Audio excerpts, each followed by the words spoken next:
সাধুবাদ জানাই যারা এখানে কষ্ট করে এসে বসে আছেন এবং পুরো অনুষ্ঠানটাকে সার্থক করবার জন্য তারা তাদের মন প্রাণ ঢেলে দিয়েছেন, তাদেরকে সাধুবাদ জানাই। যারা আয়োজন করেছেন তারা তো অবশ্যই সাধুবাদ পাওয়ার যোগ্য।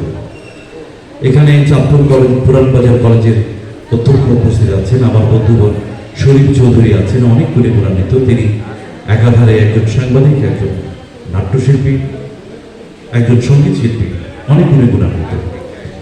তারা আছেন। বাবু আমাকে এখানে আহ্বান জানিয়েছে, আমি আসলে প্রস্তুত ছিলাম না। ধন্যবাদ বাবু। আমি শুধু একটি কথা বলতে চাই, শিল্পীর কোনো জাত নেই। শিল্পী ধর্ম, বর্ণ, দেশ নির্বিশেষে সবাই। আমরা শিল্পীরা শুধুমাত্র শিল্প চর্চা করতে করতে এগিয়ে যেতে চাই পৃথিবীর এক প্রান্ত থেকে আরেক প্রান্ত।